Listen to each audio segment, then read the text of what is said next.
Olá, gente, tudo bom com vocês? Aqui quem fala é o professor Margleison. Hoje a gente vai dar continuidade às nossas aulas de História, falando um pouco sobre a questão do governo dos militares. Nós vamos dar início ao estudo do período da ditadura militar no Brasil. Então, antes da gente falar especificamente sobre o período da ditadura militar, a gente vai falar sobre o último governo democrático antes da implantação da ditadura no Brasil. Na última aula nós falamos sobre a questão da posse do João Goulart. Após a renúncia do Jânio Quadros, o, o governo deveria ser entregue ao João Goulart, que era o vice-presidente, só que estava em problema porque ele era um dos seguidores de Getúlio Vargas, o pessoal dizia que ia entregar o Brasil ao comunismo, e ele estava viajando para a China comunista. Começou uma série de confusões no Brasil, até que foi estabelecido que ele poderia assumir a presidência desde que aceitasse o parlamentarismo. Fizeram isso, só que a mesma lei que dizia que deveria estabelecer o parlamentarismo dizia que deveria ser feito um plebiscito para a população dizer se queria ou não continuar com o sistema parlamentarista. Quando foi feito, a população decidiu que preferia o presidencialismo, o presidente que iria mandar. Então, assim, o João Goulart assume de fato e passa a mandar como presidente do Brasil. Aí a gente vai estudar aqui o que levou ao fim do governo dele à implantação da ditadura militar. Então, o governo João Goulart, de 61 a 64, esse governo ele é marcado pela adoção de políticas nacionalistas, defender os interesses nacionais, assim como Getúlio Vargas fazia, e também algumas ideias reformistas que acabaram gerando muitos problemas no governo dele. Quando o João Goulart assume, o Brasil estava enfrentando vários problemas, principalmente problemas econômicos e sociais, problemas socioeconômicos. Para tentar superar esses problemas, uma das primeiras coisas que vai ser feito vai ser lançado o chamado Plano Trienal de Desenvolvimento Econômico e Social. Esse plano tinha entre alguns pontos aí principais, promover uma melhor distribuição de riquezas, pegar as refinarias de petróleo e nacionalizar, escampar, reduzir a dívida externa do Brasil e tentar diminuir a inflação.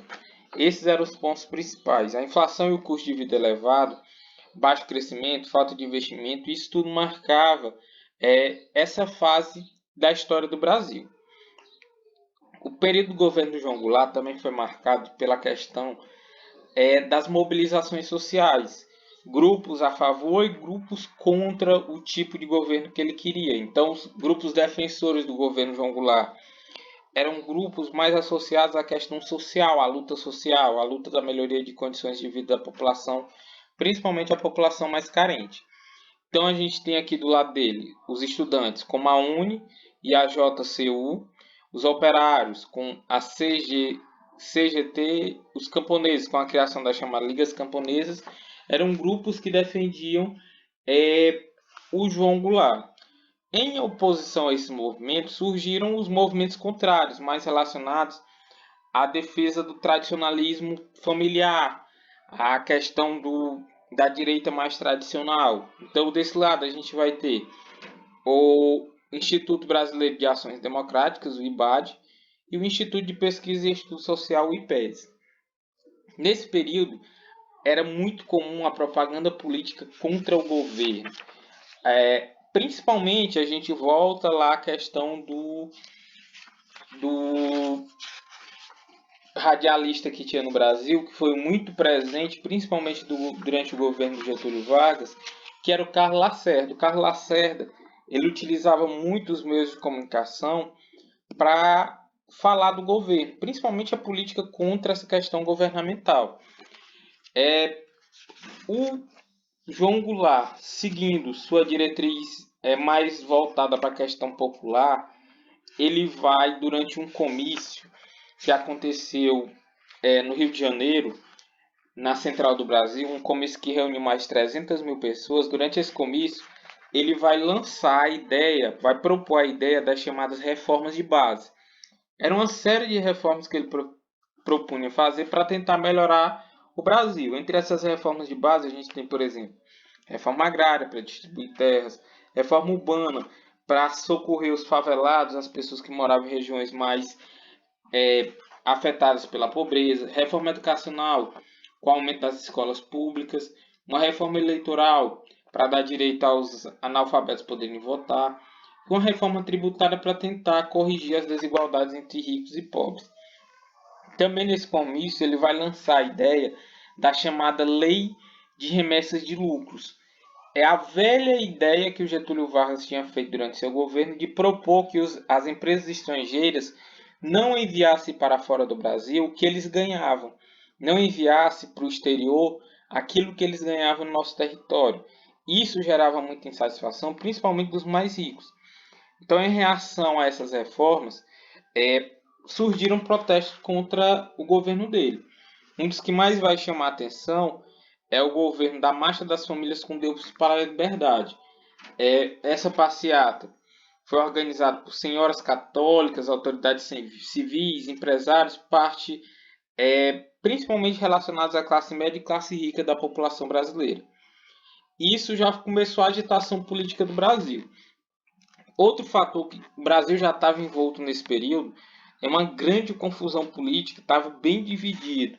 Para piorar a situação de agitação política, vai acontecer uma greve, uma espécie de greve, uma agitação política dentro do Exército, aonde 600 oficiais, 600 sargentos do Exército, eles vão tomar as guarnições, vão tomar os postos lá do Exército e vão exigir o direito a voto, poder votar. O Exército, gente, ele tem uma hierarquia muito severa. Os postos mais baixos têm que obedecer os mais altos. Em meio a tudo isso, a posição do cara mais importante do Brasil deveria de ser combater qualquer agitação política ou de não se intrometer. O que o presidente fez em meio a tudo isso? O João Goulart, em vez de não se intrometer, principalmente por causa do Exército, ele vai aonde os sargentos estavam fazendo essa manifestação e ele vai fazer um discurso de apoio aos sargentos. Aí vamos dizer que foi a gota d'água. O Exército, os líderes do Exército, vão se juntar com alguns grupos da sociedade civil, alguns políticos, alguns caras mais tradicionais, que aí não vão aceitar esse movimento de união do presidente com esse clima de agitação. Eles vão responsabilizar o Exército pelo clima de desordem, e aí não tinha mais o que fazer.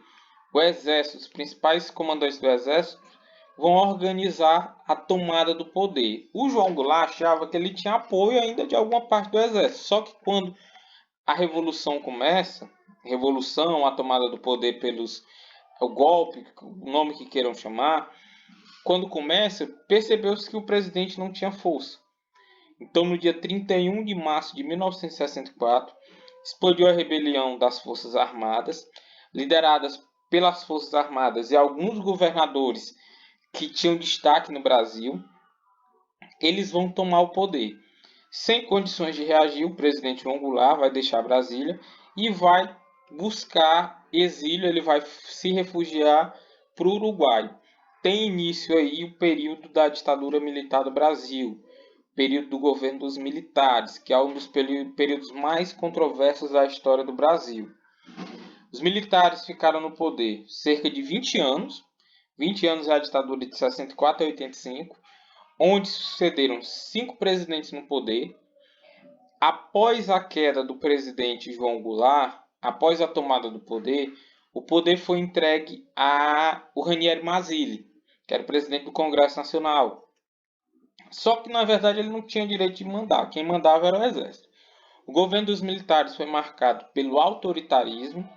Quem não obedecesse, quem não seguisse as regras do governo, sofria as consequências.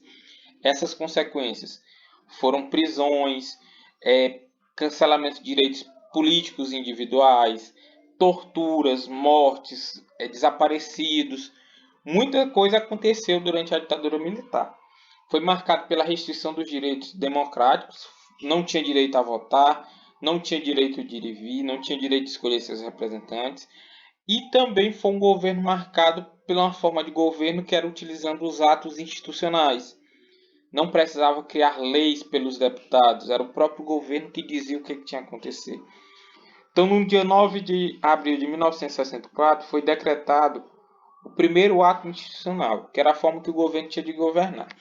Era uma espécie de lei que o próprio presidente criava, o próprio governo criava e não precisava da aprovação dos deputados. O primeiro ato institucional dava direito por 6 meses para o presidente, para o Poder Executivo, cassar mandatos. Então eles poderiam tirar qualquer político que fosse de oposição, e foi o que eles fizeram. Eles passaram a tirar da política as pessoas que eram contrárias à ditadura, suspender direitos políticos para que essas pessoas não pudessem mais participar de política, participar de nenhum ato político. Ele dava também o direito de mudar a Constituição e decretar o estado de sítio. Decretar o estado de sítio é quando o governo assume todos os poderes e a população praticamente não tem direito a nada. Tem direito a ir e vir, o governo pode suspender a liberdade de ir e vir, pode entrar na casa sem permissão. Então, dava todos os poderes realmente ao governo. Esse ato institucional também dizia que o presidente deveria ser eleito de forma indireta, e aí vai ser eleito o Marechal Humberto de Alencar Castelo Branco. É o primeiro presidente que a gente tem durante a ditadura militar. O Marechal Castelo Branco, ele vai ter o apoio dos Estados Unidos, principal potência, principalmente durante a questão da Guerra Fria, na luta contra o comunismo, e ele vai ter o apoio dos grandes empresários para os militares combaterem o comunismo. O grande pretexto, vamos dizer assim, a grande desculpa dada pelos militares para assumir o poder era proteger o Brasil do comunismo. O comunismo era visto como o grande bicho-papão do mundo. O comunismo, ele pregava uma distribuição de riquezas, a distribuição das riquezas, não deveria existir ricos nem pobres. Só que é um sistema que nunca deu certo. Sempre está associado à questão da violência, ditaduras e tudo mais. Mas, usando esse pretexto, impuseram uma outra ditadura também no Brasil, que na verdade não ajudou em muita coisa não. Foi um governo bem autoritário também. A gente vai ter logo de início o rompimento de relações diplomáticas com Cuba e a suspensão da lei de remessas de lucros, para agradar principalmente os grandes empresários mais ricos. A gente vai ter, no primeiro momento de governo, forte repressão policial, principalmente nos 60 dias de governo. A gente tem o fechamento dos sindicatos, os trabalhadores não poderiam mais se organizar para lutar por seus direitos. Fechamento da UNE, que é a União Nacional dos Estudantes. Antigamente os estudantes eles tinham um poder de organização muito grande. Eles tinham uma força muito grande. Hoje em dia perdeu-se muito essa questão da força que os estudantes têm. Cassação dos mandatos nesses primeiros 60 dias. Entre esses, a gente tem 3 ex-presidentes, o Juscelino, o Jânio e o João Goulart, perderam seus direitos políticos. A gente vai ter também a elaboração do chamado PAES, Programa que tinha como principal objetivo o combate à inflação a partir do favorecimento do capital estrangeiro. Então, as grandes empresas, principalmente americanas, seriam mais favorecidas nessa situação. Vai ter uma doutrina muito voltada para a questão de se assemelhar, se associar ao governo americano. A doutrina de segurança nacional que os Estados Unidos tinham feito para combater o comunismo aqui na América do Sul. E aí, com o passar do tempo, a gente vai ter uma escalada do autoritarismo. Essa escalada ela está associada à questão das eleições que aconteceram em 1965. Quando a ditadura ela é imposta, não é cancelada as eleições para governador estadual. Em 1965 estavam marcadas as eleições. Nessas eleições, a oposição, os que combatiam a ditadura militar, eles vão sair como grandes vitoriosos. Então, isso assusta os militares, levando a um endurecimento, a um enrijecimento da questão do autoritarismo. Vai ficar mais duro a questão da ditadura militar a partir desse momento. Vai ser decretado alguns atos institucionais que vão piorar a situação. Então, a gente tem o ato institucional número 2, o AI2. Esse ato institucional dava direito ao presidente de caçar direitos políticos, extinção dos partidos, foram extintos os partidos políticos, sendo criados apenas dois, a Arena e o MDB. Um era do governo, que era a Arena, e o outro era de oposição, que era o MDB. Só que na oposição você não poderia falar nada contra o governo, era só para dizer que tinha oposição. O ato institucional número 3, ele estabeleceu o fim das eleições diretas para governadores e prefeitos. Os governadores e os prefeitos das capitais passariam a ser indicados pelo presidente para aumentar o controle. A gente vai ter o ato institucional número 4, que estabelecia a elaboração de uma nova Constituição para o país.